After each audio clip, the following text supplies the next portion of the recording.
Hey, I'm Jessica, and welcome to Reality Check.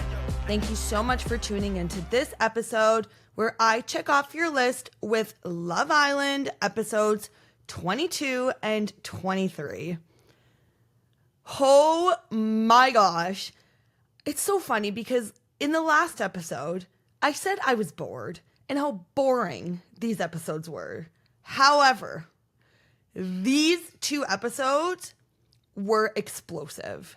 They were absolutely crazy. We had a wild stand on business challenge that basically all of the Islanders put it all out there and are telling. This is so funny too, because it's like you need a challenge to tell everyone how you feel, and you need to have a challenge to have a conversation that maybe you should have had one-on-one, but you choose to write it all down on this little piece of mail, if you will.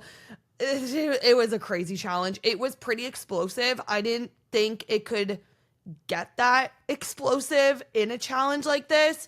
And typically, this challenge would be the social media challenge, I think, which is where they would see like tweets from the public, and that's kind of how they would know what standing they were in with America, whether they were in their good books or their bad books. I think that's what has replaced that. And I think it makes sense because obviously, with that comes hate. And I think the show is really trying to dim as much hate as possible because there has been a lot of hate on the season. So I thought this was a really good way to cause drama and chaos between the Islanders because they literally all hate each other. It's crazy to me. They all hate each other.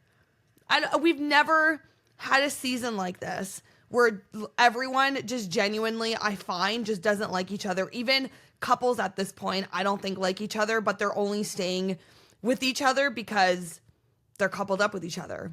It's absolutely wild to me.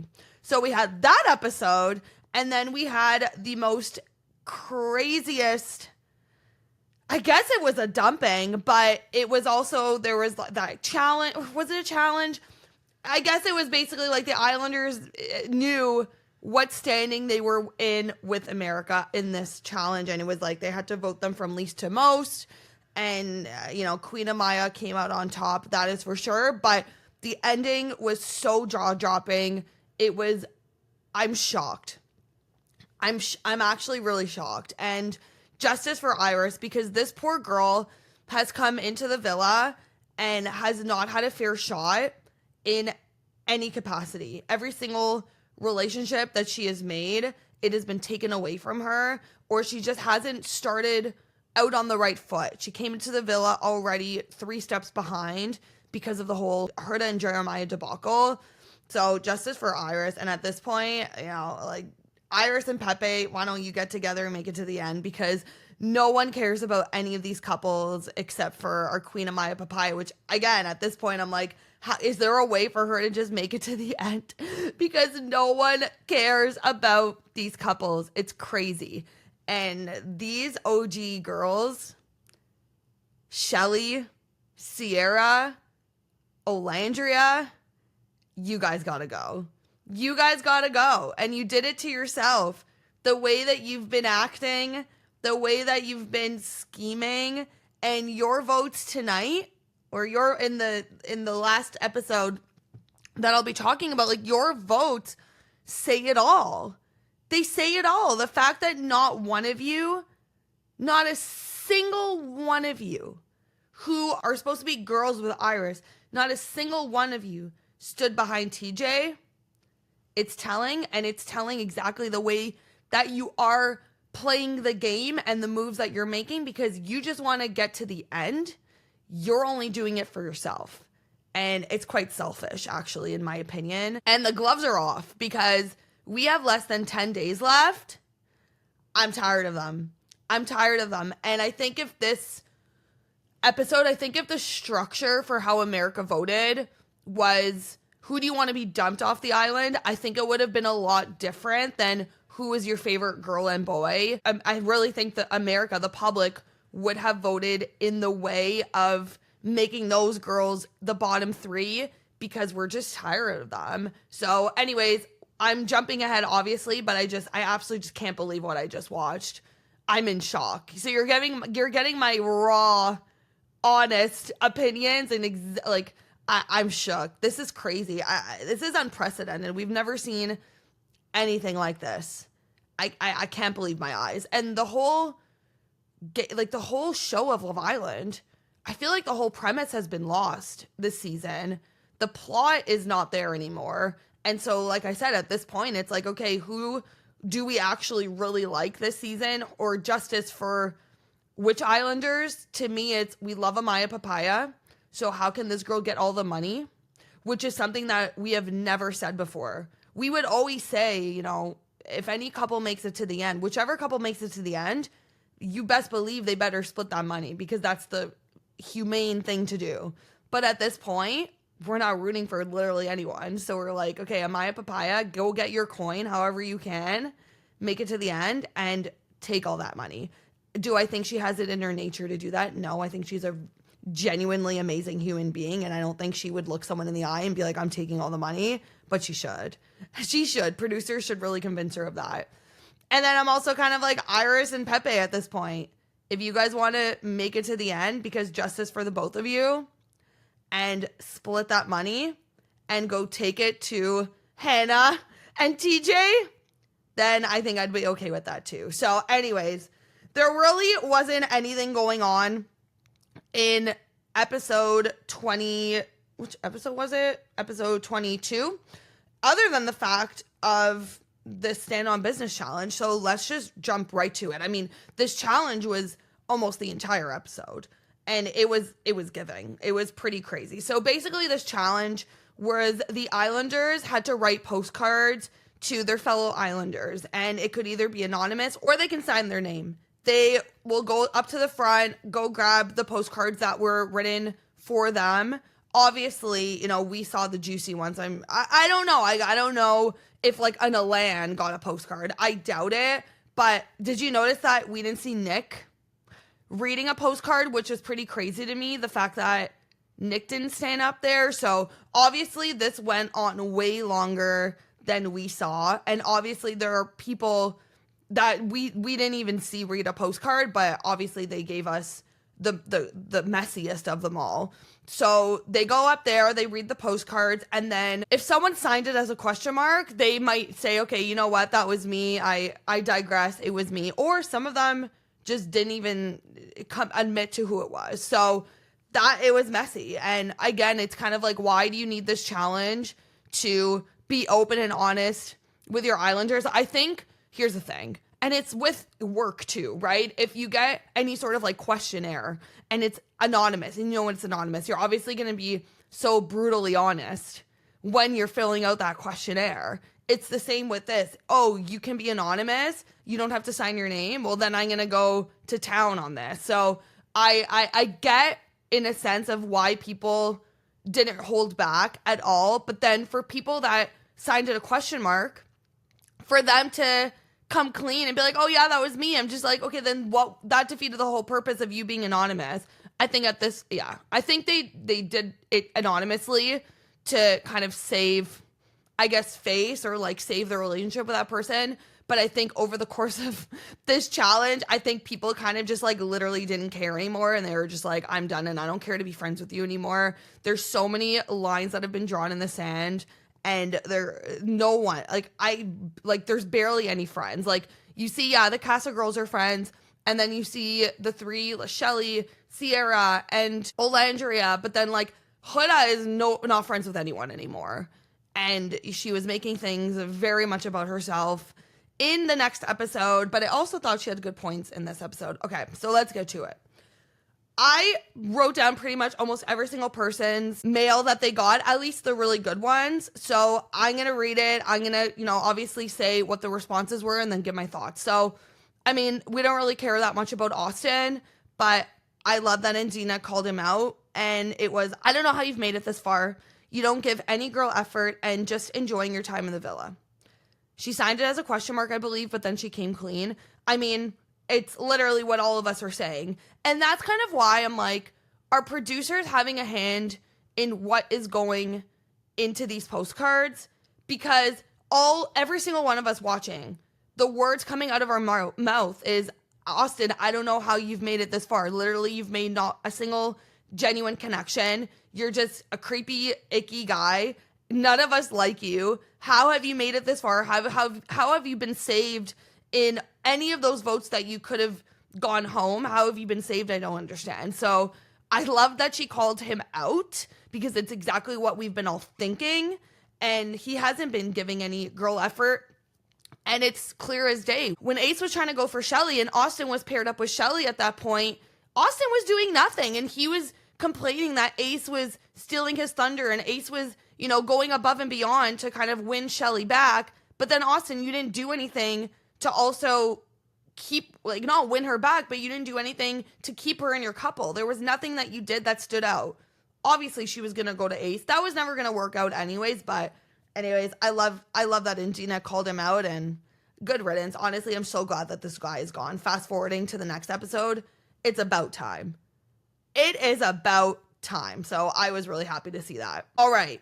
So this one is what really caused waves, both in the villa and online, is one of the reasons why Cierra has now lost about 150,000 followers on Instagram. It's her standing up there and her giving the BS answer that she did, coupled with the fact that I said in my last episode, a story that she posted maybe 6 months ago came out and there is a racial slur used. So those two paired together is why she's been losing so many followers, and is why, she goes from everyone loves her to now everyone kind of wants her out.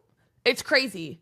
In 24 hours, things change so fast. It's honestly crazy, and I find like I can't keep up. It's like one day everyone hates Huda, the next day everyone loves her and is trying to save her. That is one train that I do not understand. The let's save Huda train. I don't get it. I don't get it. I don't get the obsession for Huda at this point. It's like I think everyone is forgetting what she did to Jeremiah, and it's just wild to me. It's wild to me that people are now just, she's the first Islander to make it to over 1 million followers on Instagram. If that doesn't tell you something, then what will? It's crazy. Anyways, I'm derailing, but yeah, things just change so fast in this villa, and the switch up is absolutely wild. The daily switch up is wild. It's hard to keep up. If you're watching the show and not keeping up on social media, I can see why some of, the ratings in the next episode can be confusing. If you're not keeping up on social media, which I don't know really anyone that would be watching the show and not be keeping up on social media, because that is like, I feel like an extension of the show is what is going on online and what people are saying online, and then also watching it on the show. So anyways, I digress. Cierra gets up there, and this letter was to Cierra, Chelley, and Olandria, but Miss Cierra gets to answer it on behalf of the group. And it reads, I don't understand why you girls chose to send Hannah home.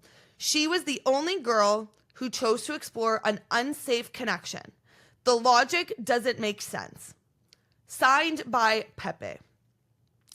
And Pepe, it's absolute facts. It is everything that all of us have been saying since that dumping that day. We have not understood why Hannah, the only person that had a genuine connection at that time, why she was stripped away from her experience. It doesn't make any sense. And Cierra's answer didn't make any sense at all. She's talking about the bottom three. And in the bottom three, it was Iris, Amaya, and Hannah. And she proceeds to say, Amaya didn't have a connection, and so they wanted Amaya to have a fair shot and explore a connection. Okay, a few weeks ago, I remember watching this, and I was like, well, why wouldn't you send Amaya home? Because I think at that point, all of us didn't see the true Amaya Papaya. The Amaya that we all love and why she's number one, like America's number one sweetheart now. None of us saw that. And so I think, in hindsight, yeah, am I glad that Amaya was saved at that time? Yes, because she is carrying the season now at this point, and she's making it bearable to watch. She's literally the only person right now that I'm excited to watch because I absolutely genuinely love her, and I think everyone can say the same thing. So in hindsight, yes, I'm glad that they saved Amaya, but the rationale as to, okay, she didn't get a fair shot. We want her to explore to see if she can make a connection. To me, it's bull. Because the whole point of Love Island is to form connections and to nurture your connections. And that's exactly what Hannah and Pepe had. So then going to Iris, she said that she saw that Iris and TJ, they had like a little connection budding at that time. And so they wanted to see them kind of explore that and see where that goes. Again, I call bull on that because like if they had just met, it was literally like a day or two that Iris and TJ had formed any sort of connections. So I'm going to call BS on that because, again, if you want them to explore that connection and this connection is budding, let's just say, it's blossoming, I guess, or has even blossomed. But then you have Pepe and Hannah, who for 9 or 10 days were together. They were a strong couple. And keep in mind, too, Hannah was also stripped of Charlie. Right? So, like, Hannah has gone through it where she had a strong connection with Charlie. He then, they voted him out, basically. And then she had to change course, find a new connection. She found that connection with Pepe. Things were going amazing. Why would you strip her away from that? This is Love Island. And so, I think in hindsight, when you look at it, yeah, okay, the two girls that we all love at this point is Iris and is Amaya. So, in hindsight, I'm like, okay, I'm glad that they're on the show. But if you think we wouldn't have known them unless they stayed on. So if you think back a few weeks ago, the only right option at that point was for Hannah to stay. And so their whole logic of, oh, she was lucky enough to form 2 connections, and so we want other people to find that. Like, this is Love Island. If she has formed a genuine connection, then why aren't you keeping her in the villa to explore that? Similarly, if you were in the bottom, you were tunnel vision on Nick. Cierra, let's not forget, you've been tunnel vision on Nick since day one. And so if you were in the bottom, would you be okay with people letting you go off, like voting you off the island? Because, oh, you have this strong connection with Nick since day one, so let other people have a chance. You wouldn't have any of that. So it's so hypocritical to me because the girls that voted her out were all girls at that point that had a connection. Like, they had a person, not since day one, because you can't really count Ace and Chelley since day one, but I'm going to because they had a thing since before the villa. So it's so hypocritical to me. And that's why everyone is just so off the train with these 3. It's crazy. Their logic just doesn't make sense. And, when you really think about it and you see how these girls are playing this game, they saw Hannah as a threat. Point blank, period. They saw Hannah as a threat because she had a very genuine connection with Pepe. And they were like, we can't make them get to the end because they're going to win the show. And that is what it's giving. And Cierra now, the more that I see her, the more that I see the moves that she's making, we've been saying Ace is a game player. We've been saying Nick is a game player, but Cierra is the real game player if you really think about it. Look at these moves that this girl has made. So the logic just doesn't make any sense. But again, it's because truly they wanted Hannah gone because they were, her and Pepe were seen as competition. So at this point, Hannah and Jeremiah are probably happy and thankful that they're out of that villa because this villa is a boring AF and there's just way too drama. There's just way too much drama. And so they're probably like, thank gosh, I'm gone. I'm out of that. My social media is killing it. I'm just pumping out content. I'm here. I get to watch the show. I get to, be in on the tea. I left in good standing. They both left in great standing. So maybe it is a win-win for them. And obviously, I mean, at the time, I thought Pepe was going to leave for Hannah. We've seen that in the past where there was an unfair recoupling or an unfair dumping. And someone's like, there's no one else here for me. I'm just going to leave. But I do see it from Pepe's perspective where it's like, this is my experience too. Like, I'm going to stay on the show. And I mean, at that point, if I was on the show and a connection that I had formed had left, I mean, I'm on Love Island. I'm not going to just leave this experience for someone I just met 9 days ago, right? And I think I've even seen people jumping forward to the next episode with TJ and Iris. People are like, oh, Iris should leave with TJ. No, she shouldn't, because Iris deserves to be on the show. Iris has fought tooth and nail. Like, this girl has gone through it. She deserves to be on the show. I actually genuinely don't like when people leave. Like, oh, okay, I guess you can, it's so cute, it's love story, whatever, but you've only known this person for not a long time at all. And you will never get this experience again of being on Love Island. So stay as long as possible. Try and get your coin at this point.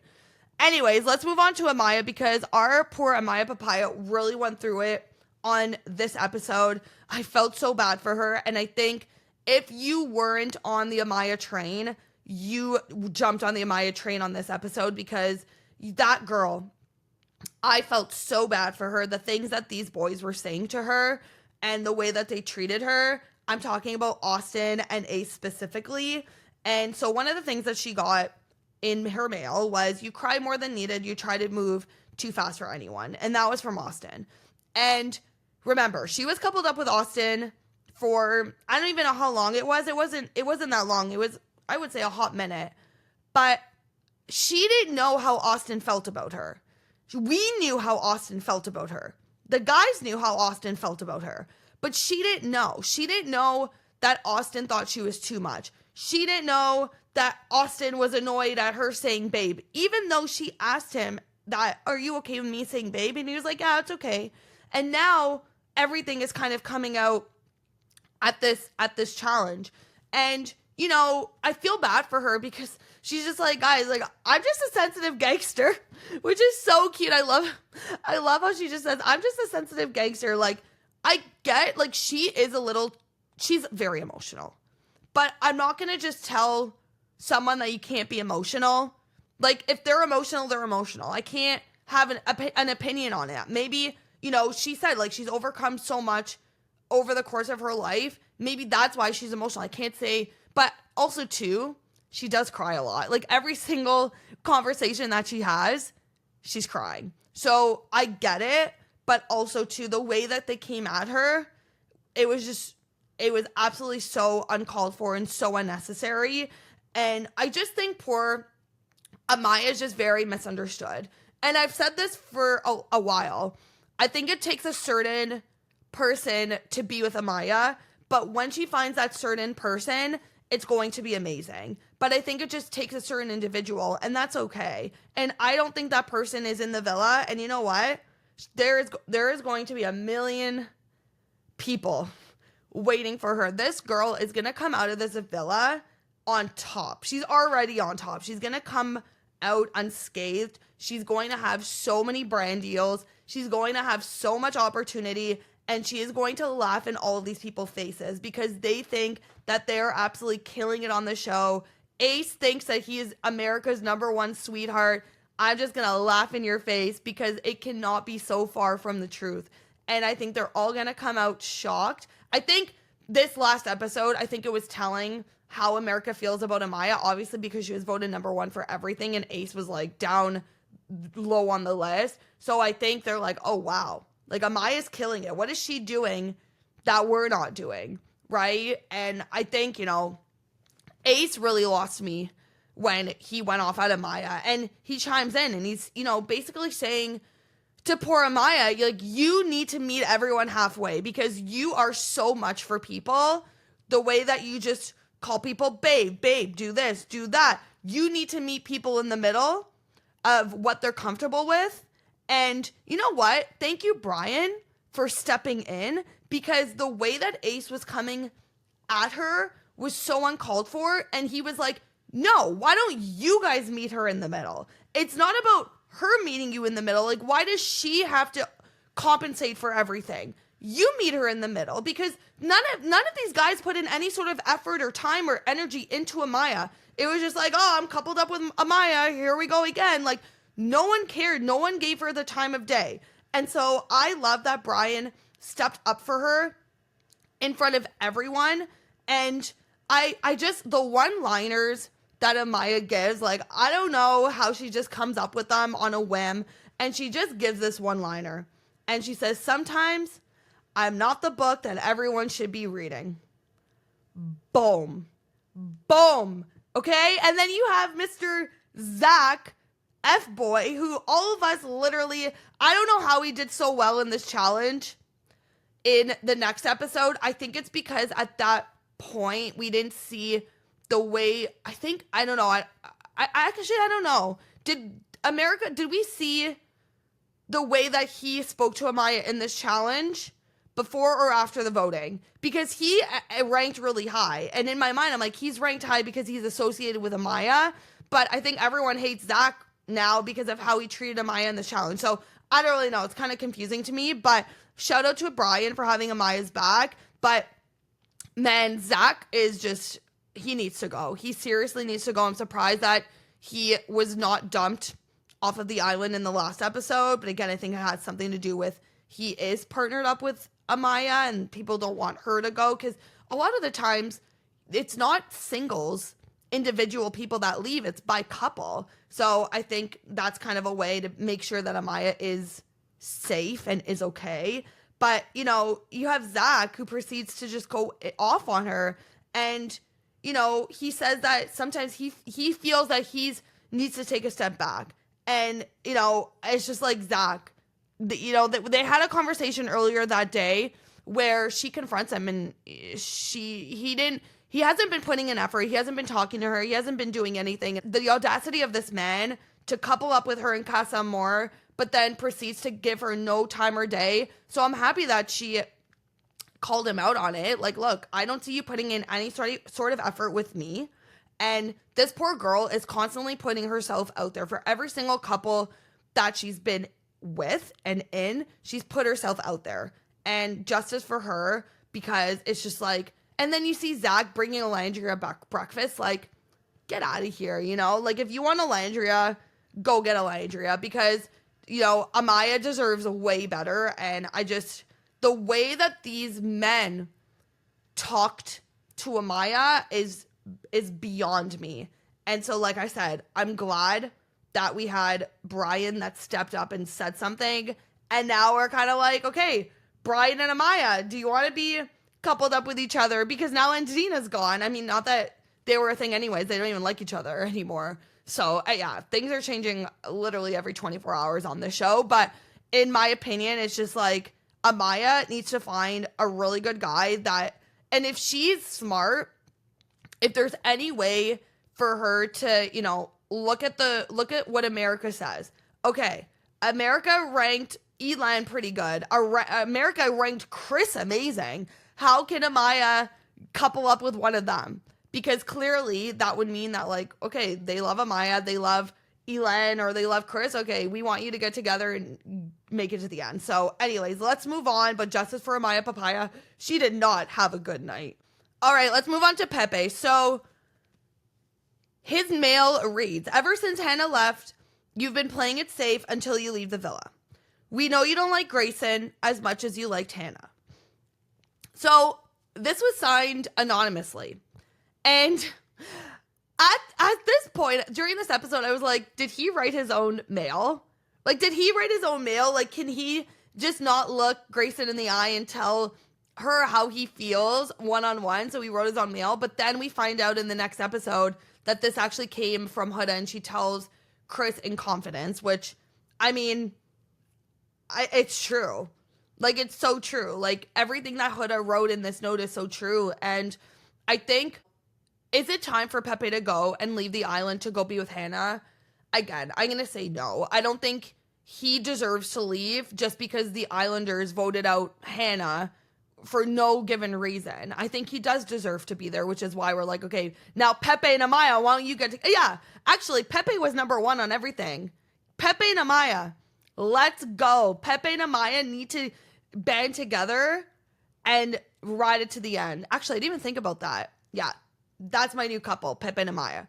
But, I mean, you know, is that going to happen, though? Because all he's thinking about is Hannah. And I think he did string Grayson along. Like, if he wasn't into Grayson, he should have been honest with her and been like, look, I'm struggling. I'm having a hard time. I really do miss Hannah. She was taken away from me. It wasn't like her and I kind of ended things and it ended on bad terms. Like, she was literally taken away from me. I wish he had that conversation with her at some point, because then maybe Grayson could have explored other connections. But in the end, she's now leaving. She didn't get to explore anything. And I feel kind of bad for her, because she was coupled up with him and then she finds out in the 11th hour that, oh, he's not into her. But then I'm kind of also like, should I feel bad for her? Because, you know, maybe she should have read the signs. Was he actually putting in the effort into your relationship? Like, I don't know, because we never saw them on our screen. So it's just so hard to even comment on Pepe and Grayson together as a couple, because we never saw them. All we know is his connection with Hannah and how he feels about Hannah and what he's kind of saying at this moment in time with Grayson. So anyways, this all did have to come out, and they did break up in this episode, and then she left in the next episode. So it's like, we never saw her on our screen. It was inevitable that she was going to leave. It was just a matter of when. And like I said, Pepe and Amaya, let's go. All right, so Mr. Ace, aka the leader that he thinks he is, gets up. And he had a few pieces of mail that he read. So one of them was, if you and Chelley are so strong, why haven't you closed things off? And this was from Amaya. And first of all, let me just say this. The man walks up, defensive as ever. He's in such a crappy mood. He is so defensive. Like, it's like he had a stick up his ass. I'm sorry. But his vibe was so off. His demeanor, he was just so angry. So he came up there, and he came up there hot and like with some sort of vengeance. It was like, he was already like, he was ticked off before he even stepped up there. He basically says, like, Chelley wanted to test a relationship, test a connection. I'm not a controlling type, and so I'm letting her test the connection. And it's just like, but Ace, you have had 3 weeks with Chelley to close things off. And if you can understand that her keeping things open on her end is to make you want to close things off with her, that's beyond me. Like, he's not reading the signs. But then I'm also like, too, Chelley, just tell him. Literally, just be honest with him. If you want to close things off, just say, Ace, I've liked you since even before the villa. I'm ready to close things off. It's only you. It's only been you. She's not being, she's not being forward about it, which at this point, maybe she should be. But I think she wants to leave it in his hands to close things off, because he has been the one to initiate everything throughout their journey on the show, essentially. But it's just like, he's angry in the fact of, oh, she wanted to explore a connection, so I'm going to let her do that because I'm not controlling.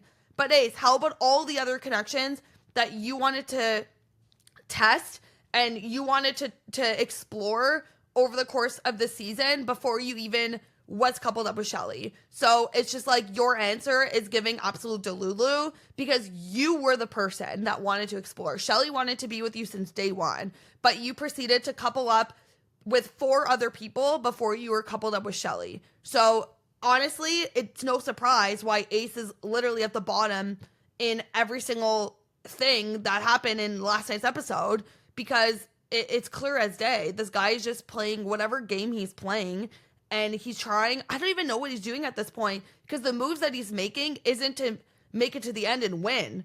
Like, yeah, okay, I definitely see him as a game player, but the game that he's playing is not a winning game. So I don't know what he's doing at this point, and I think maybe it's just he's so prideful, and he's kind of just like over it, and I think maybe he's just trying to grasp at straws in how he stays in this villa. But it's definitely not with Chelley. That, to me, the Chelley and Ace train ship has sailed. I don't know how they can come out of this challenge out of it. I don't. You're going to tell me that they have a strong connection, a strong physical connection, a strong emotional connection after the way that he proceeded to answer all these questions this evening, as well as Chelley? There's no way. I don't see how they can move forward from here. So I don't know what they're going to do going forward. But man, Ace, I'm tired of him. I am so tired of this guy. I'm tired of talking about him. I'm tired of talking about him and Chelley and the drama between them. It just needs to end. So the next one he receives is from Austin. And I mean, Austin's kind of saying what all of us are thinking or have been saying. People have sucked up to what you say. The Ace posse doesn't go against you when it comes to you. When it comes to Jeremiah, he was damned if he did and damned if he didn't. Again, Austin proceeds to call Ace a strong leader, which, questionable. It's more that he's the ringleader of his little minions. Let's rephrase it. And Ace basically just gives his whole speech on why he's a strong leader. And I hate when men bring in their height and other people's height. And he's like, I'm 5'10", and this person's 5'6", you're 6'5", but I'm the one that's okay. Like, I'm the one that's comfortable and confident to tell it like it is. I'm like, first of all, Ace, you're not 5'10", and that's okay, because on this podcast, we love short kings. Like, we love I don't love short kings. I love a short guy. I think there's a very big difference between short guys and short kings. Short kings is like an Ace, which I am not okay with. But Ace, first of all, you're not 5'10", and that's okay. We respect the short guys. And second of all, what does height got to do with this? Just because you're 5'10" doesn't mean you're afraid to speak your mind. What does that got to do with this? I hate when men talk like this. It's so chaotic. Like, what? And then, like, he looks at Andina and says, did Jeremiah come off strong? And she agrees, which is like, okay, I roll. And he talks about the whole love bombing thing. Did Jeremiah love bomb Huda? Jeremiah love bomb this? I'm like, first of all, he didn't love bomb Andina. And I wish in that moment Andina stood up for Jeremiah. Like, where was that? And to me, it seemed like Ace and Andina had some sort of conversation prior to this challenge about Jeremiah, because she agreed with him. Ace being up there was absolutely just so insane to me in all of his responses, because he can't take ownership and accountability for absolutely anything. He puts the blame on every single person, and convenient for him, he can put blame on people that's not even in the villa anymore, that can't even respond to what he has to say. And him and Austin literally just go at it. And I knew Austin didn't like Ace, but this obviously confirmed it. We knew that Austin didn't hang out with Ace or the posse, essentially. He was always with the other guys, like the Casa guys or the Bombshells. And, and Austin was an OG. He started with Ace too. So that's very telling. And then poor Amaya gets involved in this, strung along, because she was partnered up with Ace and Austin in some capacity. And she killed me, honestly, again, with her one-liner. She killed me when she looks at Austin, because they go at it, and she's like, you're telling me to tone it down? You're the one with the neck vein popping out.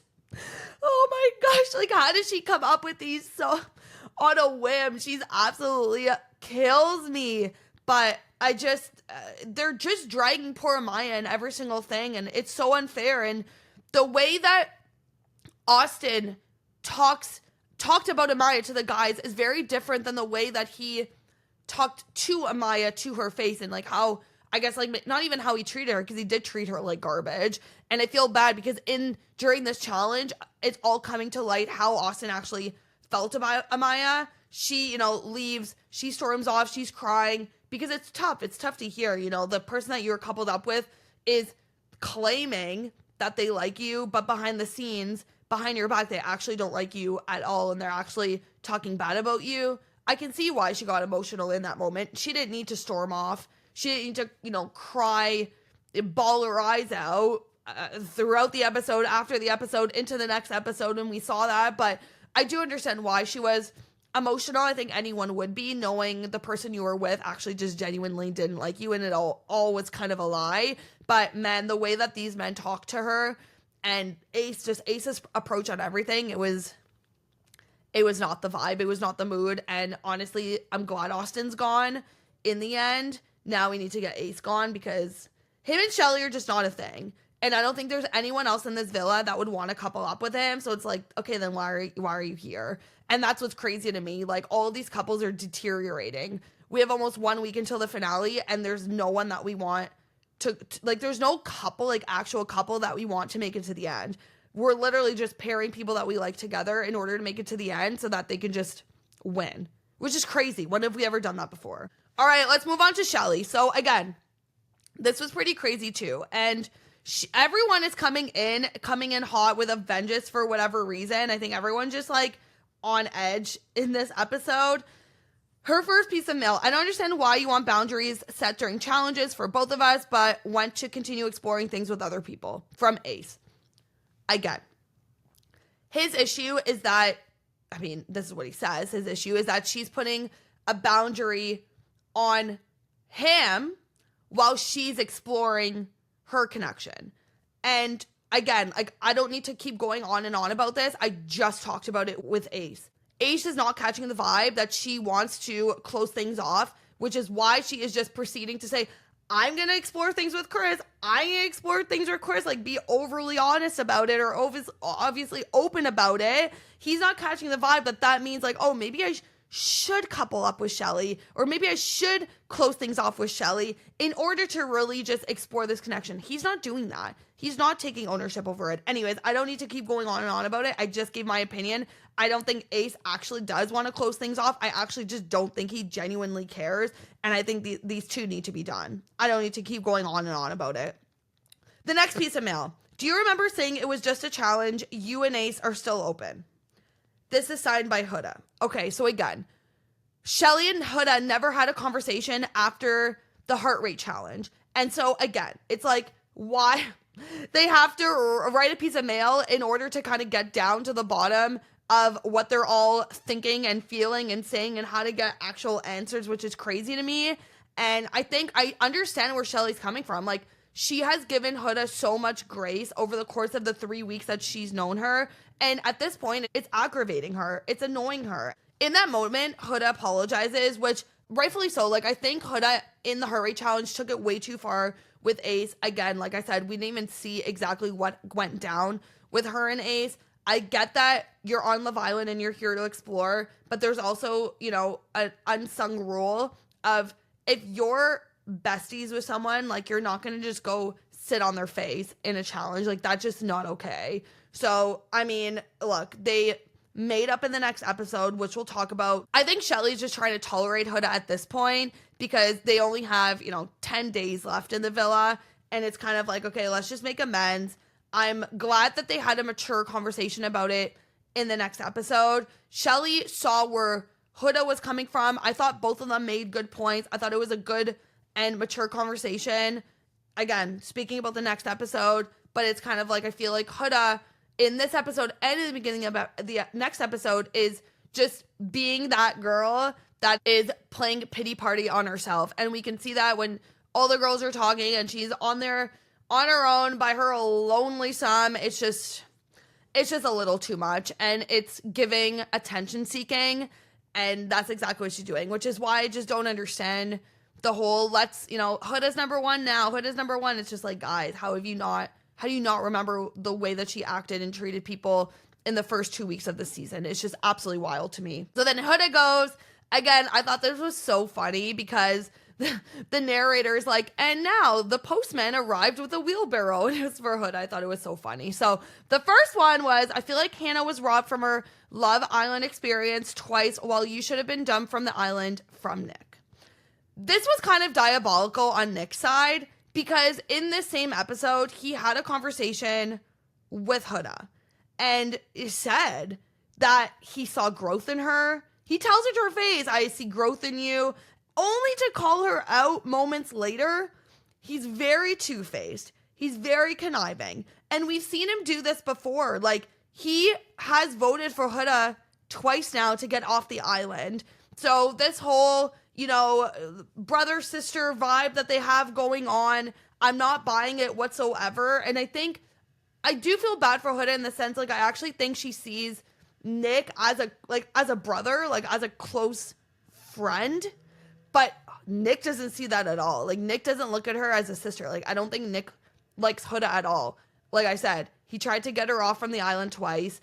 He's now saying that you shouldn't be here, essentially, in this note. So he's giving two-faced. And I don't know, Huda's answer, too, when she was like, this is Love Island. We're exploring multiple connections. Nobody owns anyone. Next. Girl, you're the first person to own someone in this villa. These people are so delusional. They're so delulu. I don't understand. Do you not remember that you literally owned Jeremiah for 2 weeks? You didn't let anyone touch him. You didn't let anyone talk to him. If they kissed him in a challenge, like if a bombshell came into the challenge, you would literally like lose your damn mind.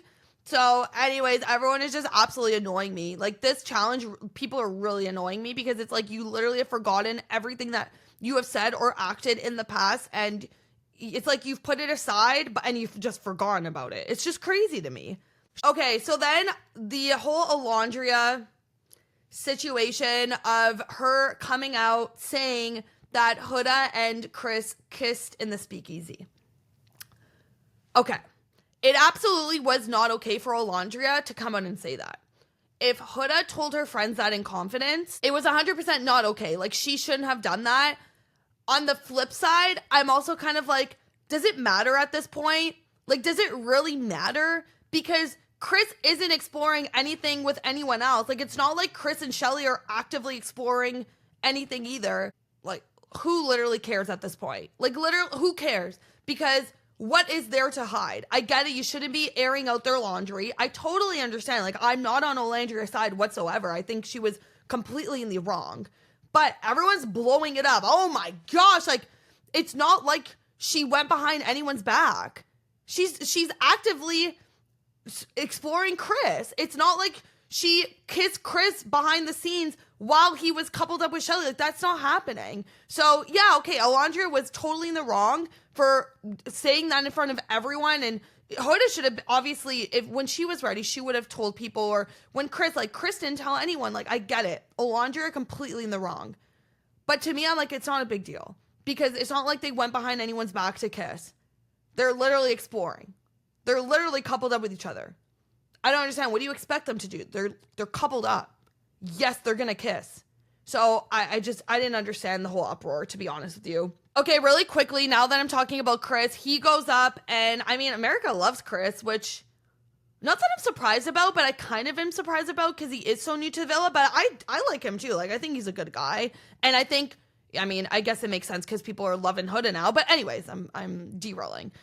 One of the questions that he was asked was, are your intentions with Huda genuine, or do you just want to spawn in the villa? And again, the way that these people are coming off, it's just so, like, they're coming off way too strong and too much. He's like, I don't care to be here, basically, is what he's saying. Like, if I don't have a connection, I don't care to be here. I can be overseas playing ball. I don't need to be here. And I'm just like, but Chris, like, you signed up for this show. You came onto the show not to find love. I'm sorry, no one comes onto Love Island to find love. You come onto Love Island because, okay, maybe you could get scouted. Oh, he's a basketball player. Where does he play for? Or, cool, I'm going to look into him. Maybe, like, you're coming on for ulterior motives. Maybe, yes, you want to find love or a connection or a relationship, but that's so low on the list. And that's okay. Like, I don't fault people for going on Love Island for having ulterior motives. You literally, it's the easiest way to gain 1 million followers. It's the easiest way to get brand deals. Like, seriously, you literally get it handed to you. As long as you're a good, genuine person and you act respectively on the show, you're not crazy, then you got it made for you. So I'm okay for people to go on with ulterior motives. And then, yeah, okay, if you find love, of course, like, yes, I want people to find love on the show. But people aren't going on Love Island to find love. They're just not. And again, that's okay. But him saying that, oh, I don't need to be here. I can just be playing ball in Europe right now. Like, it's like, okay, like, relax, tone it down. You know, just relax. I'm seeing right through you. And then with Chelley writing down what she wrote down, it's like Shelley's so butthurt that things between her and Chris didn't work out. And it's so clear to me, like, at this point, that's why I can't buy into Chelley and Ace whatsoever, because her writing this note to him saying the switch up is insane. If you just wanted to come to the villa, you could have said that, signed from Chelley. And like I said, it's just that note is so clear that Chelley is way more into Chris than Ace, because why would she even write that note? If she was so invested in her relationship with Ace, why would she write that note? She wouldn't have. So again, she's jealous of Huda because now he's exploring things with Huda, and Ace and Chelley are done. In my eyes, they're done. They're 100% done. So how they move forward from here, don't know. And maybe now after this recoupling, people are going to try and form new connections. I literally don't know what's going to happen, but all of these people need to figure something out because nothing is believable and nothing is working right now. So if things aren't working, you got to fix it and you got to find a solution. So move on. We don't care for you two to stay together. Please don't. We're telling you not to stay together. Find something else. Find another connection, please. Last but not least, Taylor goes. And obviously they saved Taylor for last. And this guy, he had a stack handed to him. And again, I just need to talk about what Olandria says because literally, I'm sorry, Olandria, you need to give it up. You need to give it up. Taylor doesn't want to be with you. And how much more clearer do you need him to be? To the fact that he had to say literally who he chose that night. He's like, if you want me to choose right now, I'm choosing right now and I choose Clarke. I don't understand. The guy chose already by choosing Clarke a few episodes ago. Olandria is saying that Taylor is telling her different things and he is telling Clarke certain things and they're not adding up. And, you know, Olandria is saying that he's telling me you still want to explore with me and all of this. And I'm like, is he though? Like, to me, I'm just like, Olandria is making stuff up in her head. I think Olandria just wants whatever she thinks to happen. And I think she's literally just making stuff up, like making up stories in her head because I have not seen, and maybe we're just not seeing it. Maybe they're not showing it. I have not seen a conversation between Taylor and Olandria in the recent episodes of him looking her in the eyes and be like, yeah, I still want to explore you. That happened a few episodes ago when he was exploring Clarke and before he made his, right? Like before he made his choice with Clarke in that recoupling, he told Olandria, like, yeah, I still want to explore things with you. But since that recoupling, I have not even seen him and Olandria have a conversation. So I don't know what this girl is saying. She needs to get over it. Please move on. And the fact that I'm going to be honest, the fact that she was in the bottom was kind of shocking to me. In the next episode, I thought for sure she was going to be in the bottom because she hasn't made any other connection. She's frustrating me. She's annoying me. Yes, okay, Olandria has been a queen this whole season, but she's literally been the first one to say everyone needs to explore. She's yet to do the same. So I don't know where she goes from here. I don't know who she's even going to find a connection with. Maybe it's going to be Zach. I don't know. I could care less about that guy. So if that's what you want to do, you want to couple up with him, fine. But I could really care less about him. And that's, you know, that partnership, that couple is not going to make you stay in the villa that much longer. I'm telling you that right now because none of us can stand that guy. All right, let's get into the next episode because, wow, like this was a pretty intense episode as well. Both of these were really good. I mean, I think they're listening to us that we're all bored and we need some drama. Where is movie night? When are we going to get movie night? I'm still waiting for it. I don't know when it's going to happen, but this episode started out with the aftermath after the male challenge. So the girls go and reconvene. The guys go and reconvene. And it's in this moment, I said it earlier, where Huda is sitting and crying in a corner, eating whatever she's eating, and just staring at a wall beside all the other girls that are talking and reconvening. She's just sitting there, and it's just giving attention, like seeking attention. And I get it, like, you're hurt, Huda, but act your age. Like, I'm sorry, stop acting like a child. It's just giving, you want attention, you want people to go over to you and console you and be like, oh my gosh, what's wrong? Like, you didn't deserve that. Like, just act straight. Like, we don't care. Like, we get it that you're hurt, but you don't see Amaya acting that way. Look at how the guys came at Amaya. Yet Amaya is the strongest one right now in that group, talking to all the other girls about what went down. Yeah, okay, maybe Amaya's crying, but she's not acting like a child. And that's the difference, right? Because there's one, you can be emotional, But then you could also just not act like you can act like a child, and that's exactly what Huda's doing. So I think finally during this reconvening, Olandria finally says the chapter with Taylor has officially closed. Thank goodness. Thank goodness.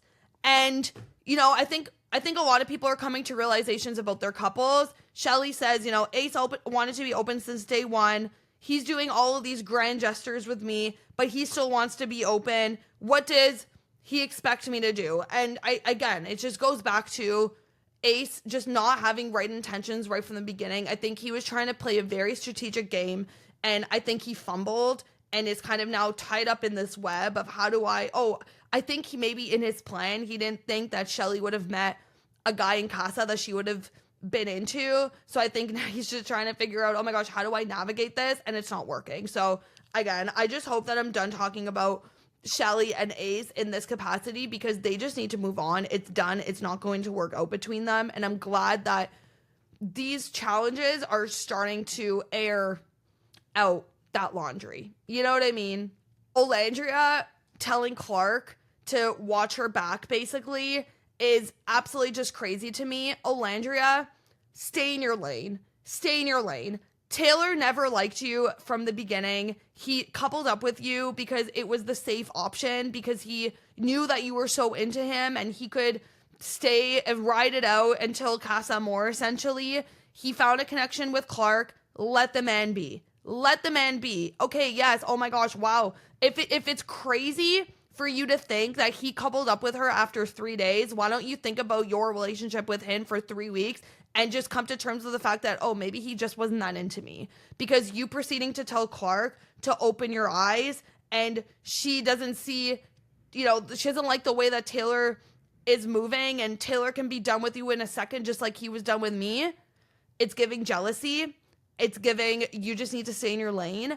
And which is why I'm so done with Olandria. She is annoying me so much. She needs to stop. Stop interacting with Clarke. Stop interacting with Taylor. Move on. Find another connection. If you can't find another connection, then leave. Leave on your own accord. Because you've had 9 lives in this show. You literally have had 9 lives. So be grateful that you're still here and move on. My goodness. This girl is really making me mad. What's crazy to me is that everyone at this point hates each other. After this challenge, majority of the couples despise each other. They don't want to talk to each other. They're all annoyed with each other. Yet they all have to sleep in the same bed, which I thought was hilarious. Like, they're literally going to have to sleep on opposite ends of the bed because none of them want to talk to each other. They can't even look at each other in the face. So I thought that was absolutely hilarious. And I mean, look, I don't know where they go from here. Even in this episode, it was a lot of like pulling people for chats and kind of, we saw Grayson and Pepe end things after the aftermath. We saw Zach and Amaya really end things off after the aftermath. Like, couples are ending things. Like, what couple is blossoming? None of them. We're just focusing on couples that can't figure it out. Technically shouldn't really even be together. So it's wild to me that, a week and a half out before the finale, there's no genuine connection between any of these couples. It's crazy to me. So in this episode, we see Olandria and Huda and Chelley have their respective conversations separately, but they all kind of patch things up. I think I'm glad that they took the time and didn't do it that like previous evening when everyone was just so heated. I'm glad they took the time to really understand where each other was coming from. I think Olandria is in a very weird position because she's close to both Huda and Chelley. And so I think this girl needs to stop talking about girl code and sisterhood and all that. Like, it's just annoying. It's annoying because that is everything that like last season was stood upon with PPG, right? Like, it was girl code and sisterhood and all that. So it's like, it's just so obvious to me that they're trying to replicate that. You're not replicating it whatsoever. It's actually far from the truth. And so I think both Olandria and Huda, like, I see both sides. I think, yeah, like I said, Olandria shouldn't have aired that out. I think Huda should really just needs to stop acting childish. And I think for Huda, if she wants to come out of this season looking a lot better than she has been, she needs to stay under the radar and stop acting like the way that she acted that night. It was just so childish. And it's like, we've seen her true colors come out. I don't understand what America, like why everyone is banding together to save her and why people think she really deserves to be in that villa. She was so tunnel vision on Jeremiah. She didn't explore any other connections. And then Jeremiah leaves. And okay, yeah, she explored people with Casa. And now it looks like she has this budding relationship with Chris. But also, too, in my opinion, I think she had her time. And I think the way that she treated people and talked to people doesn't deserve a platform. And so I just genuinely don't understand the whole getting behind Huda train. I don't. But anyways, they've all patched things up. It was a very mature conversation on all of their ends. And I think, look, the whole Huda and Chelley thing about Huda posing it as like, this is what you want. This is what you want. And, you know, at the end of the day, Huda, if it's actually what you want, like if you partnered up with Chris because you wanted Chris, then just own that. And I think that's what's bothering Chelley is because Huda would just say, oh, Chelley, I'm doing this for you. I'm doing this for you. But no, girl, at the end of the day, you're doing it for yourself. To me, I'm like, that's okay too. But don't lie and don't have ulterior motives. I mean, don't have ulterior motives. Like, just be honest. Why lie? And I think that's the issue is like people are just getting caught up in these lives and these webs and they don't know how to move forward from here. It's like if you just told the truth from the beginning and say to Chelley, like, look, I genuinely have an interest in Chris. I want to partner up with him. Like, I get that you're coupled up with him, but like you're also with Ace. So like have that mature conversation in Casa. And that's, I think, where they went wrong, where they had this plan. Like, okay, I want to keep Ace and I also want to keep Chris. So let's make a plan. Okay, yes, deal. And now break. You know what I mean? So I think both of them are at fault in the sense of like they didn't establish what keeping Chris in the villa meant for both of them. And I just need to move on because I'm tired of talking about these three because it's just the same thing every single episode. Every single episode is the same thing. So I just really hope we can put all of this drama, a lot of it at least, to bed because it's exhausting. It's just so repetitive. Everyone, like, you're there for Love Island. Try and find a connection and move on. It's not that hard. It's not that deep, you know? Zach pulls Amaya to clear the air. And this guy proceeds to then say, okay, you want to start the conversation? Zach, do you not know how this works? If you're pulling someone for a chat, why don't you start? Why don't you say the things that is on your chest? Why don't you say the things that you've done wrong? I can't stand this guy. I knew he was not genuine. I knew it from the beginning. I can just tell. And at the time in Casa, yeah, of course, I was happy that he coupled up with Amaya because I loved Amaya in Casa and I wanted her to stay. And that was the only chance that she had at staying at that point. But I never liked him. I think he's scuzzy. I don't know if that like. I think he's a player, so I don't want him with him.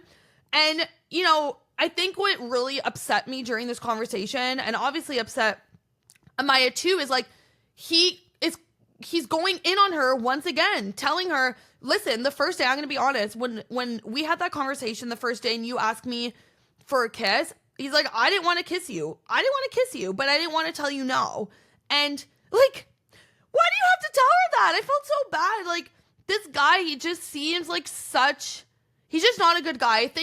I think there's one thing to be honest with people, but then there's another thing that, like, you just don't need to tell people certain things. Like, you don't need to tell Amaya, look, I didn't want to kiss you that day. Just so you know. The girl's already down bad. Why do you have to bring her down even more? And this isn't even me being like, I love Amaya, like, stop treating her this way. It's also like, she's a human being. This girl has gone through it. The guys talked to her, like, she really went through the ringer last night. And now you're going to look her in the eye and be like, yeah, I didn't want to kiss you that day, and I just did because I couldn't say no. Like, it's crazy. It's absolutely crazy to me. And he, you know, he's like, maybe it was the wrong choice and wrong decision for me to kiss you. Basically saying, maybe I actually shouldn't partner up with you, and maybe I should have coupled up with Olandria since day one. That's what he's insinuating by saying that. So it's wild to me. It's absolutely wild to me. And I love, again, Amaya with her one-liners just going in on Zach, telling him, look, you're an extremely odd individual and I don't want to talk to you ever again. Mic drop. Like the fact that she's just telling this guy that he's a very odd individual, I am kind of obsessed with. I love her so much. This girl cannot do wrong in my eyes whatsoever. And I love her so much. I just think Zach needs to go. He has no place in this villa at all. And the relationship, if he does try and explore something with Olandria, you think we're going to buy that? You think that that's going to be a genuine connection? No, because at this point, you both just want to stay in the villa, so you're going to try and explore it. If she didn't want anything to do with you in casa, why would she want anything to do with you in the villa? This guy, he pisses me off. I already mentioned earlier that Grayson and Pepe ended things in this episode, and I mean, we knew it was coming, right? I think everything was just so clear as day and how he felt about Hannah and Grayson in the previous challenge with the letters and stuff like that. And look, I think it sucks for Grayson that, you know, maybe you can argue that she didn't really get the experience. Like, she didn't get to explore other connections. But then also, too, like, you're your own person. If, to me, she could have caught senses that he maybe wasn't that into her, and she could have explored other things. Like, she should have taken initiative on that. So, I mean, look, people needs to go at this point. There was over 20 people in the villa, and obviously the people that aren't getting any airtime, the quote-unquote boring people, are going to go. So, I wasn't surprised at this by any means. I feel like he should have just done it earlier. That's my stance on it. All right, let's get into the challenge. The hate to burst your bubble challenge. And I mean, the whole bubble thing didn't really make any sense to me. The bubble bursting for the most person and the slime for the least person didn't make any sense to me. I don't know what that has to do with Maybelline, who is the sponsor of this. Genuinely was very confused. But anyways, whatever. So there were 6 questions. And I guess America, I'm Canadian, I'm in Canada, so I don't get to vote. So I didn't even know what these questions were until I was watching the show. And basically there were 6 of them that it was on the Love Island app, and America had to vote from most to least who they ranked the Islanders to be under these questions. So the first one was rank the Islanders from most to least genuine. And this one was for the guys specifically. So how it worked was the guys had to go line up and decide, who do you think America voted from most to least genuine? And then the girls had the opportunity to be like, no, I don't agree with that. Let's move this person here. Let's move this person here. I think the problem is everyone approached it from the situation of like who they thought was the most to least genuine, but not what America thought. And I think that was prevalent in every single one. I mean, I also get too that like they also don't necessarily know what is going, well, they don't know what is going around online and what people are saying about other people. Like, I get that. So obviously they weren't going to get any of these right. But some of these were honestly pretty shocking to me, particularly this one when Nick puts himself as the most genuine. What? Like, that was, I was literally like, are you kidding me? And it's funny because the girls switched that real quick, and Ace putting himself as number 3. You guys are thinking very highly about yourself. You have another thing coming out of that villa, because Ace just kept going to the back, to the back, to the back, to the back. He goes from 3 all the way to 9. And I'm sorry, if that's not telling, then what is? Like, and I like challenges like this because it gives them a sense of what's going on online and on social media. And I think Ace has been on this high horse the whole season. He thinks he's America's #1 sweetheart. He thinks he is the ringleader, the master. He has been playing an incredible game, and he's been doing amazing. He even said on the screen, he's like, I think I've been pretty good. This guy, least genuine, number 9. So if that's not telling, I don't know what is. And I'm so excited to see kind of the aftermath of everything and what their opinions are about how they were ranked from America. So real quick, America's vote for this one, number 1 was Pepe. Pepe was number 1 for every single one that the guys had to be voted for, which is very telling because I think America is on this train of justice for Pepe. He is a good guy. Like, he is a good guy. He found a connection with Hannah. He was the only person that really formed a strong connection with someone and really wanted to explore that. And he got robbed of that. So to me, I wasn't surprised that Pepe was number 1. I was surprised, though, that Chris was number 2. That was surprising to me. I do think Chris is genuine. Like, don't get me wrong. I just thought because he is so much, well, I guess not. Like, yeah, I guess he's newer, yes, but if you look at the OG guys, none of them are genuine. So I guess Chris does make sense now that I'm thinking about it. This one didn't make sense to me whatsoever. Zach, number 3. But again, I think it's because people wanted to make sure Amaya was safe. And I don't think they knew, maybe they just didn't know if it's a couple-y vote, like if the lowest combined couple total is out, then both of you are gone. So I think personally that's why Zach is all the way up there. But that is a massive question mark to me because he is not genuine whatsoever. This guy should be at the bottom.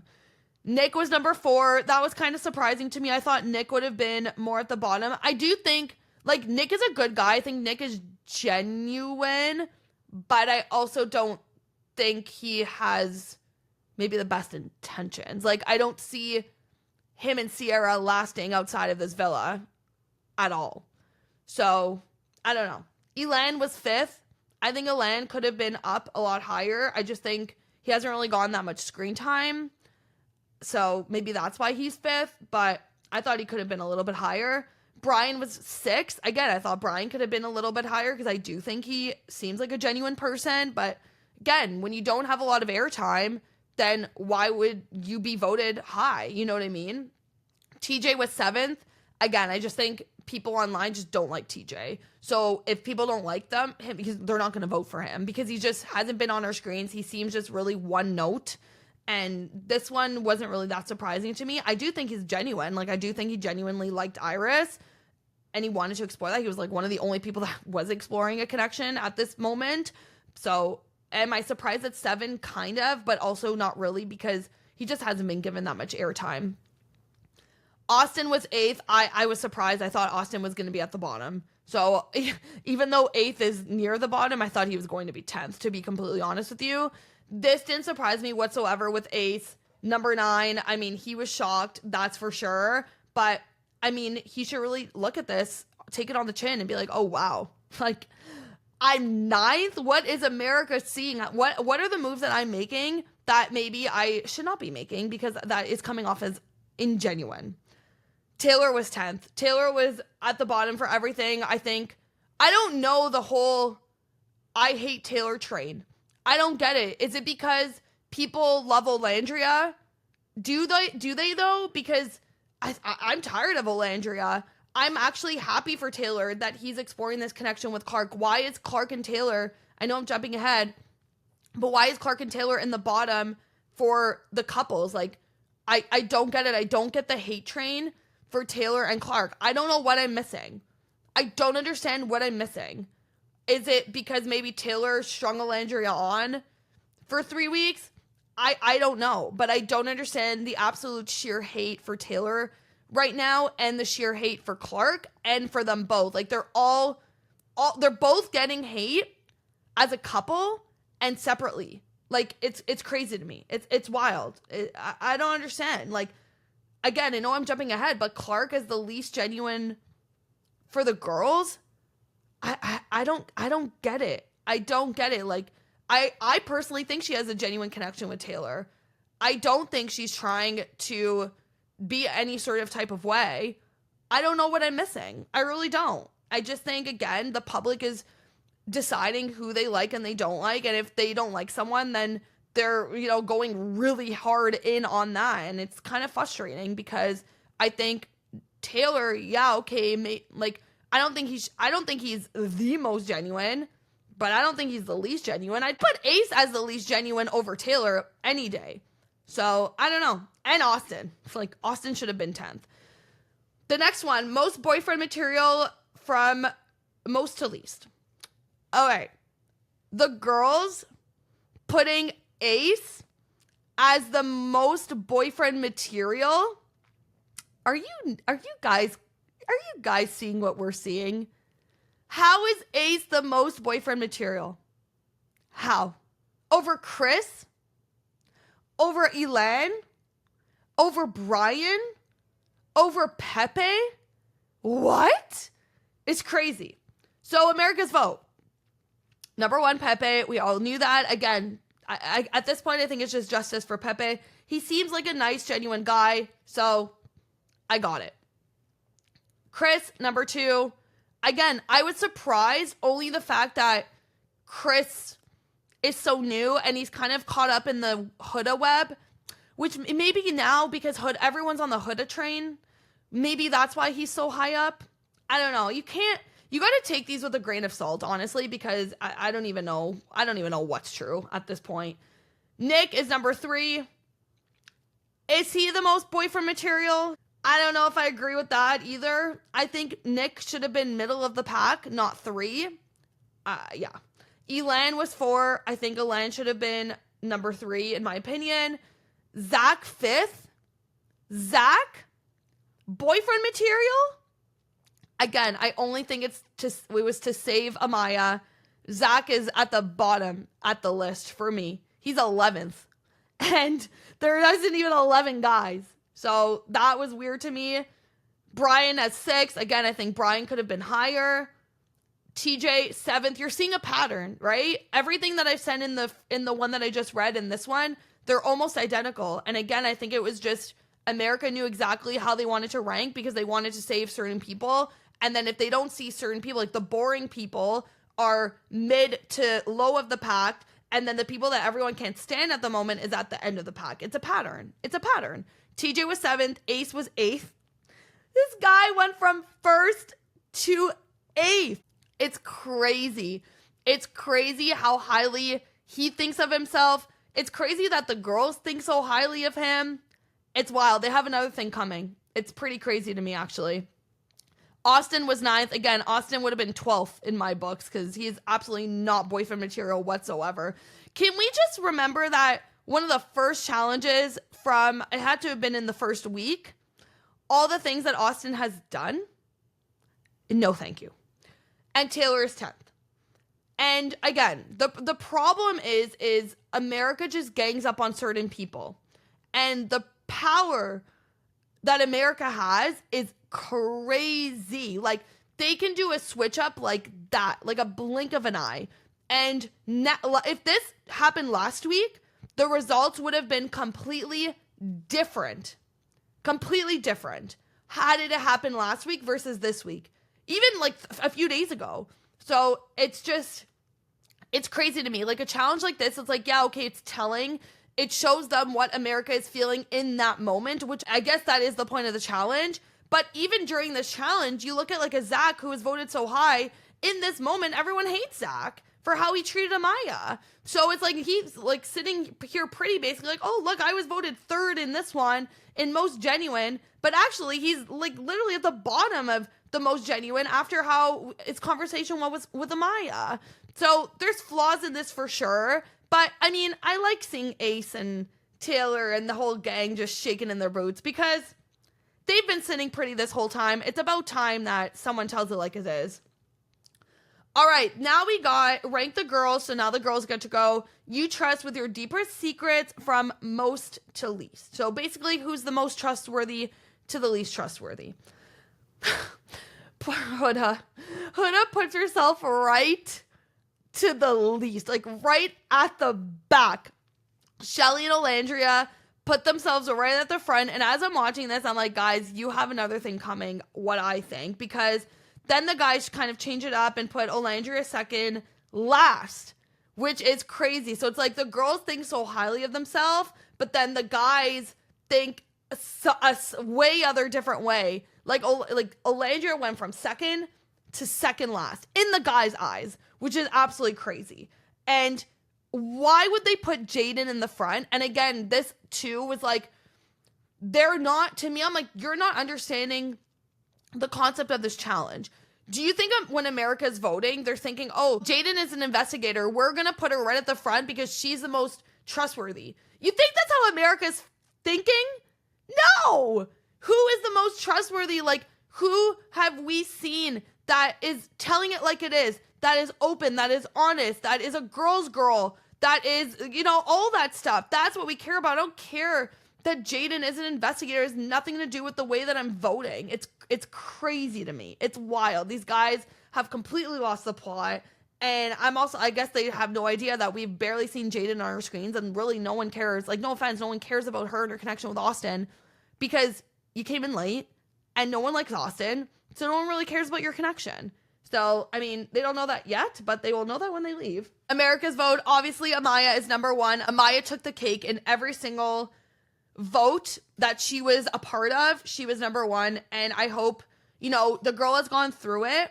I'm so happy for her that she deserves all of these flowers. She really deserves it. She's gone through it. She had a terrible night last night. And the fact that in this challenge, she's able to see how loved she is by America, honestly put a smile to my face, and I'm really happy for her. And she has no idea when she leaves the villa what's in store. I'm actually very genuinely excited for her. It was the same as Leah from last season. Like, she had no idea what was in store for her when she came out of that villa. I really didn't care for her last season. Like, I know everyone was absolutely obsessed with her. I didn't care for her during the season. I wasn't on the Leah train. When she left, okay, it was a different story. I bought all of her products that she loved from Lush, to be honest with you. So I jumped on that train. But no, I love Amaya. I love her here. I think she deserves everything. And so it's like, okay, Amaya needs to really see and be smart about it. And I hope she is. Like, who can she couple up with to make it to the end? And I want her to take all the money. I mean, if she couples up with Pepe, then I think they both should take the money. But at this point, I'm like, girl, we love you so much, and we just want to see you shine and make it to the end. So anyway, she deserves all the flowers because she has really just gone through it. And our Amaya Papaya deserves justice. Second was Iris. And I was surprised. I'm happy. Like, I actually really like Iris, but I didn't know how much America liked Iris. So I'm happy that she was second. And I mean, all the more reason now to know that America's probably so frustrated and devastated that TJ has left, because we genuinely like Iris. So now seeing like the only other connection in the villa gone, it sucks. This poor girl has just gone through it. It sucks. So she was second. I was happy about that. Made sense to me. Olandria was third. I mean, I think it made sense. She tells people like it is. She's open and honest. I mean, she literally spilled the beans on Huda and Chris. So I don't know if you could trust her with all your secrets. So, but I don't know. I guess America didn't take that into consideration. The guys did, which is why I believe they put her. Yeah, they put her second last. So they took, which was smart of them to take that in consideration. But I think overall in the season, we've seen that she tells people like it is and she is honest. But I mean, is she though? Grayson was fourth, which was weird to me. I'm not sure why Grayson was fourth. Not to say that she's not trustworthy, but again, just because we literally barely know who she is, I thought she would be just at the bottom. But I guess, like, she's not even middle of pack. She's near the top, which was pretty surprising to me. Huda was fifth. Shocking. Actually, it can't be shocking because everyone's on this I love Huda train. So Huda's like, yeah, your girl, I'm so trustworthy, this, that, and whatever. I thought that was whatever. Like, again, I think, a few episodes, like 2 weeks ago, America wanted Huda out. And now everyone is obsessed with her and says she's trustworthy. So I don't understand. I'm not on the Huda train, but everyone else seems to be, and I don't know why. Cierra was sixth. Again, not surprising to me in this moment, because we all know what's going on with Cierra. I think people are done with her. And I think if this was asked a week ago, she would have been number one. So again, it's just crazy that things change on a drop of a hat on this show. And you never know. You never know. You never know what's going to happen. Jaden was seventh. I mean, she goes from number one to number seven. To me, it makes sense. No one knows who she is. That's why it didn't make sense to me. Like, Grayson is fourth, but Jaden is seventh. It didn't really make sense to me whatsoever. Chelley is eighth. Again, it's surprising that Chelley is eighth, but Olandria is third. Like, why? Are people so done with Chelley, but not so done with Olandria? I personally would have thought maybe it was opposite, or maybe they would be like neck and neck, like right behind each other. I don't know. Chelley and Ace, I get it because people are annoyed with Chelley. They're annoyed with her and Ace. Like, I get it. Ace was at the bottom too. But I'm confused about this one. And Xena is 9th. Again, I don't know why Xena would be the at the bottom. The only thing I can think of is like we haven't gotten to know her. But again, why would Grayson be above Xena? Because I feel like we know more about Xena than Grayson. So this one was kind of weird to me. It didn't really make that much sense. And Clarke 10th. Again, it's because people hate Clarke. I literally don't know why. I don't know what the hate for Clarke is. I personally don't think she has bad intentions. That's just what I think. Yeah, okay, she's a Casa girl. But Casa girls can come in and make a genuine connection, and I think she did. And so people need to stop being so butthurt that she broke up Taylor and Olandria. Taylor never liked Olandria. It's clear as day. So I don't understand the hate train for Clarke. It doesn't make any sense to me. The next one, most to least genuine. So same question as the guys. America's vote. Again, you're going to see a pattern. Everything is literally almost exactly the same. Queen Amaya, number 1. Yes, Queen, go get your flowers. Iris, number 2. Same as the previous one. Olandria, number 3. Same as the previous one. Grayson, number 4. Same as the previous. Huda, number 5. Jaden, number 6. Cierra, 7. And Xena, 8. Chelley, 9. Clarke, 10. So almost identical to the previous one. And I'm very curious to see the fallout and reaction from Chelley in the next episode and what she thinks, because she was ranked real low. And again, if this was asked 2 weeks ago, everyone loved Chelley. Chelley was everyone's, like, America's sweetheart. Everyone loved her. And look, Cierra 7th. That's low, considering Cierra was leading social media, the following on social media at one point. And now all of a sudden she's lost 150,000 followers. So it's crazy, the like roller coaster that we go through as viewers, that they obviously go through in the villa, but particularly us. Everything just changes so drastically.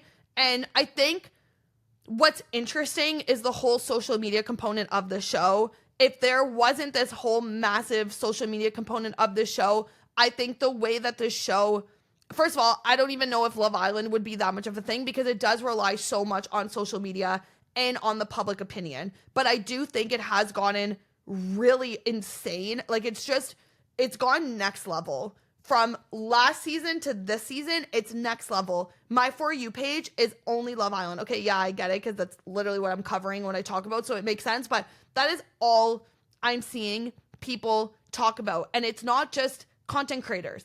It's brands too. Brands like Poppy, like Wendy's, like everyone is getting on the Love Island train because it's the biggest show of the summer. It's literally what everyone is talking about. So if you're not talking about Love Island, you're actually behind, right? And it's crazy. And so just the switch up of how America feels in that given moment, and it's wild, you know, like Chelley being at the bottom. I'm so curious to know what she thinks. Like, is she gonna put it on Ace? Is she gonna be like, oh, is it because I'm associated with Ace? Like the way that he's been moving, I don't know. I'm so curious to see what she says. But I mean, I agree with most of these. I don't really understand, again, the hate train for Clarke and Taylor on respectively on both ends. Some of the Casa girls to me were ranked quite high.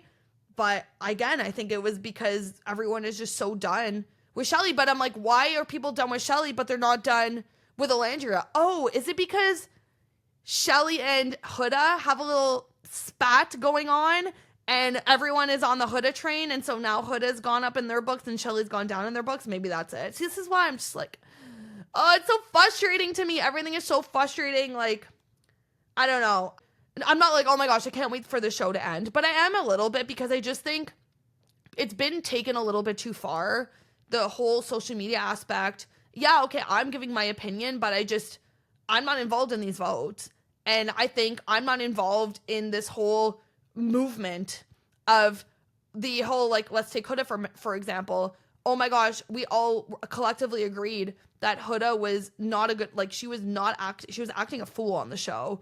And now all of a sudden, everyone is obsessed with her and conveniently forgot what happened in the beginning of this season for literally 2 weeks up until Jeremiah left. It's just crazy to me how the switch up and the opinions and the reactions and how America really just is able to shape and form the show. I think it's now bigger than ever. Bigger than ever. And I don't know. I don't know. Like, was this producer manipulated too? The way that these cards were dealt? I don't know. I think, to me, no, because what I'm seeing online, the discourse, it makes sense why certain people were put in these certain situations, but I just can't help but to know, like, what does Chelley think about it all? Like, I think Clarke, for her, she's like, okay, I get it. Like, I came in and I, caused havoc, and I'm sure everyone loves Olandria because she's been here for so long, but so I get why I'm at the bottom. But, like, for Chelley, I feel like she doesn't have a concrete reason as to why people don't like her, and I honestly think it's because people are now on this, like, huda train, and they just don't like Chelley anymore. It's just not, it's bad reasoning. It's not good reasoning. So I actually don't think Chelley deserved to be at the bottom. I don't. I personally don't. All right, so the next one is rank the couples who you'd want to go on vacation with from most to least. So I think everyone now is catching that everyone loves Amaya, so they put Amaya and Zach in the beginning. Let's just run through these really, really quick. Amaya and Zach, number one, makes sense. Love this so much for her. Huge boost to her ego and mood, and she deserves it. Cierra and Nick, number two. This confused me. Because if Cierra was ranked so low, then why is her Nick number two? Is it because America loves Nick? I don't know. This one confused me. It's just not, the math isn't mathing. Number three, Grayson and Pepe. Again, it's not making sense to me. Pepe was number one, and Grayson was, actually, I guess Grayson was in near the top two. I don't understand. This one doesn't make any sense to me, Grayson and Pepe as number three, but whatever. Number four, Huda and Chris. This one made sense to me because I know that everyone's on the Huda train now. I'm actually surprised they're not higher. Do I think they should be higher? No, but I'm surprised they're not higher. Number five, Iris and TJ. Again, it's surprising because Iris was ranked so high, but TJ was ranked so low. And look, they're right in the middle of the pack at 5. These votes aren't making any sense to me, honestly. I think maybe they're like, oh, TJ's boring. I don't want to be on vacation with him. But look how much everyone loves Iris. So I don't know. Doesn't make sense. 6, Jaden and Austin. Surprised they're not lower, to be honest. And Gina and Brian, 7. I guess that makes sense. I guess it makes sense. But I'm surprised they're maybe not a little bit higher. 8th is Chelley and Ace. That's a low blow to their ego for sure. And I hope this challenge for anyone, if it's telling, I hope it's for them. They are second to last. And Clarke and Taylor are 9th, which is last. And I mean, to me, it doesn't make sense, but I get why they're last because everyone, like, I don't know, for whatever reason, everyone in America hates them. I genuinely don't understand. And I thought it was funny when Taylor put on the shower cap, him and Clarke put it on to save the hair. I mean, I guess he has dreads, right? So he wants to save his hair, but I don't know. These were kind of shocking to me. And I think if Amaya was playing it smart, she would say, okay, I need to couple up with a strong guy so that we can ride it out to the end. Let's move on to the very last one. And this is the one that actually matters. Again, this is the one that we all, like, this is the one I knew. I knew that America had to vote for their favorite boy and girl. And the girls and the boys who received the least votes are going home tonight. They find out that they can only save 1. So there were 6 in the bottom. They can only save 1. So 5 are going home, which, thank goodness, because there's way too many people in this villa. I said in the last episode, they need to do like a mass dumping because there's just way too many people here. And I don't know who to keep track of, quite honestly. So the girls who received the least votes is, and to me, these all made sense, Grayson, Jaden, and Angina. I'm confused, though, because how didn't Clarke end up in the bottom? Like, I don't understand how Clarke was in the bottom in every single thing up until this point. Her and Taylor were in the bottom up until every single thing in this point. But how is she not in the bottom for voting for like, maybe if it was framed differently, if it was who do you want to be dumped from the island, maybe then they would have voted out Clarke. I don't think she should be voted out. Like, I'm fine. I'm glad that she didn't get she was in the bottom. But I'm just saying, like, the math isn't mathing. How is Clarke in the bottom every single time, but not in the bottom for this? It doesn't make sense. So maybe because, again, if you're voting for your favorite boy and your favorite girl, you're not, like, you're just forgetting about the people, like, the boring, like, no offense, but the boring people, the people that we haven't seen on the screen. So, like, obviously people aren't voting for Jaden, people aren't voting for Grayson. It made sense that they were in the bottom. I was just very confused that Clarke wasn't there as well, given how the rest of them went, but I wasn't mad at it. I was just shocked, to be honest. The boys who received the least amount of votes is Taylor, TJ, and Austin. This wasn't surprising to me whatsoever, at all, actually. I knew how many, like, people don't, not that they don't like TJ, I think just everyone online is just like, he's boring. He's not adding anything. He's not giving anything. I think everyone loves Iris. I think people don't love TJ for Iris. I think she adds something to the show. I don't think TJ does, but I like that they actually have a connection. Yeah, would I have wanted to see them explore that? Of course, because no one else is exploring a connection in this villa other than Cierra and Nick, which I'm over them. So, Taylor made sense to me because everyone hates Taylor. Do I agree with Taylor being in the bottom? No, I don't think he deserves it because he is exploring things with Clarke. Just everyone hates him for whatever reason. And Austin, thank God. Like, thank goodness he was there. Literally, thank goodness. Everyone had to go one by one and stand behind which Islander you wanted to save. This is honestly what shocked me to my core. Seeing the way that some of these Islanders have voted, and particularly the girls, I was completely shook. And if I was Iris, I would stop talking to them, to be completely honest with you. So let's go in order. So this one, Jaden. Brian stands behind her. First of all, why? Like, I don't understand why Brian stood behind Jaden. And he didn't save Angelina, which made sense to me, knowing that, like, they kind of were on, you know, they were rocky. They weren't really exploring anymore, which, I mean, kind of savage, but I didn't understand why he saved Jaden. Like, guys, you have two people in the bottom that are actually exploring a connection. Why aren't you trying to save them? This is Love Island. It's very frustrating for me. Chris also stood behind Jaden. I don't understand. I don't get it. Doesn't make sense to me. Let's move on. TJ. Obviously, Iris stood behind TJ and Zach stood behind TJ. This is where all of the girls in the villa have lost me. You're telling me that Cierra, who we have seen is really close with Iris, didn't save TJ, didn't try to save TJ, but saved Taylor? That is crazy to me. What game are you playing, Cierra?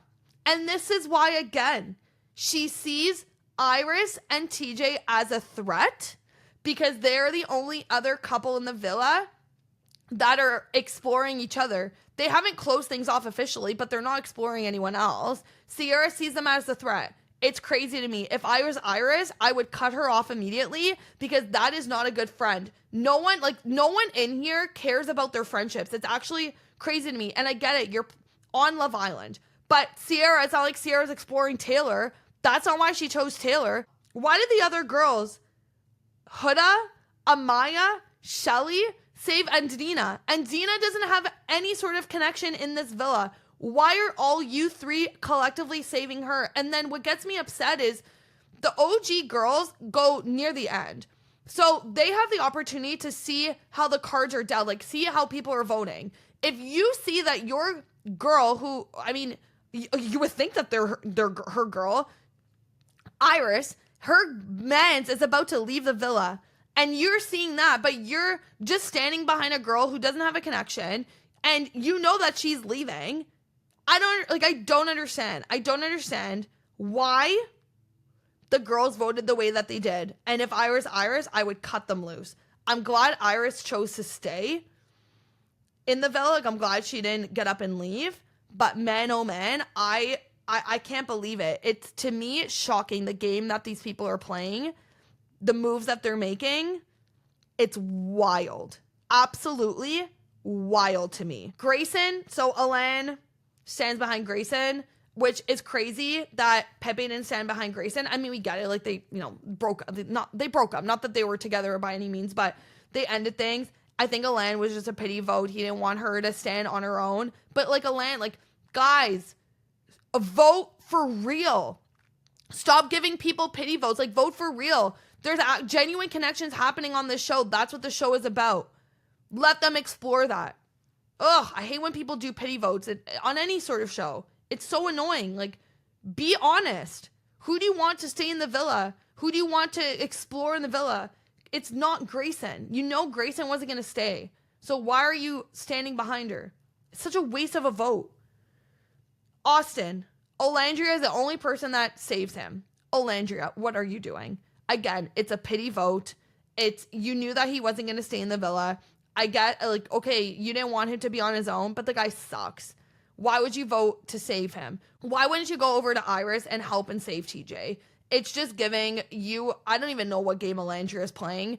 She's just playing the jealous game. Obviously, she wasn't going to save Taylor, that's for sure. But why is she saving Austin? Why? You knew he wasn't going to stay. It's crazy to me. It's absolutely crazy to me. These people are just wasting. Literally just absolutely wasting their vote. What I thought was extremely interesting was, I already talked about Andina and who saved her.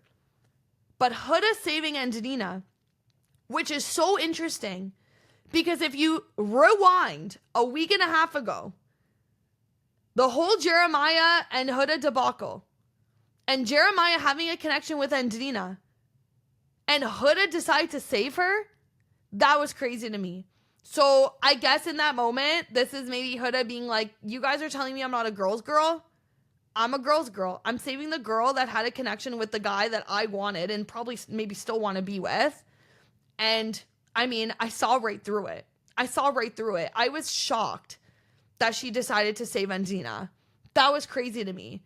But I think she's doing it to save face and to be like, you guys are all calling me out that I'm not a girl's girl. Well, look at me now. I'm saving the girl that wanted to have a connection with my mans. And now you can't say otherwise. So that's why I think she did it. She had an ulterior motive for sure. Taylor received the most votes. And am I surprised? No. Taylor's an OG. I knew that he was going to have the votes to back him. In my mind, I was like, okay, it's going to be between Taylor and TJ for sure. That's what I thought. Did I think it was going to be a blowout of Taylor beating TJ? No. I thought it was going to be closer than like Taylor and Andina. That came out of nowhere. Clarke, Pepe, again, savage that, not that I thought he should have saved Grayson, but also pretty savage of him.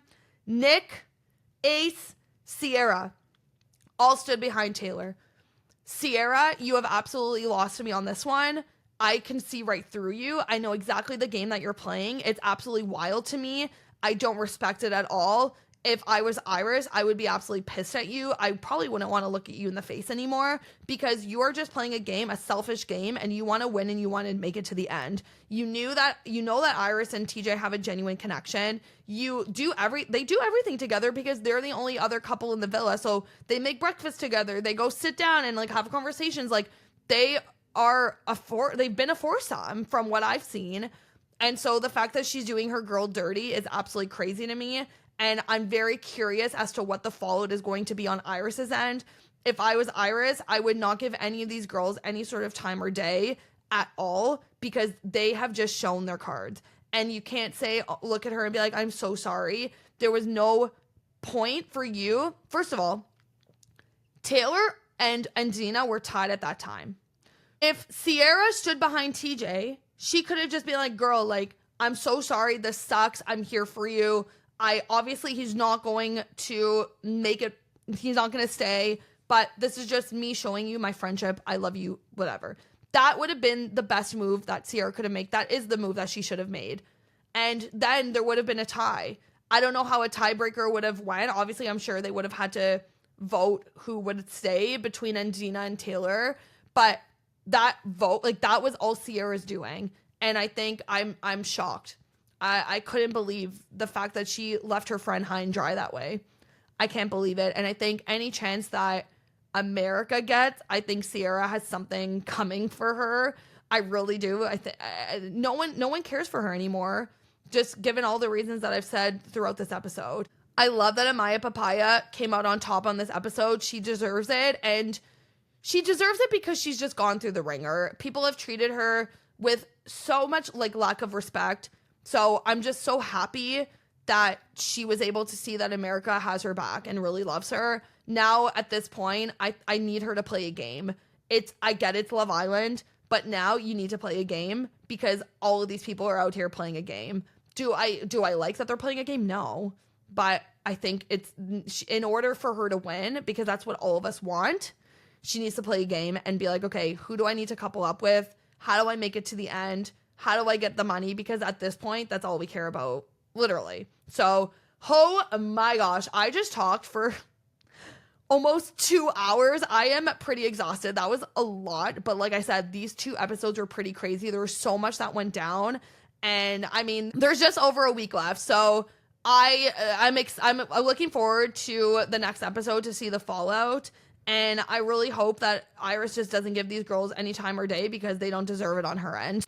I will be back before you know it to recap the next episode. And like I said, season's almost done. So lots of more reality TV to look forward to. We got Big Brother starting. We got The Challenge starting. We have Bachelor in Paradise starting. There's a lot to look forward to. So it's absolutely not going. I still have a lot to talk about. But man, oh man, this show has been kicking my behind. Let's just say that. So that'll do it for me today. Thank you so much for tuning into this episode. Please rate, subscribe, review, do all of the things. Follow me on Instagram and TikTok at yourrealitycheck.pod. And I cannot wait to chat with you in the next episode.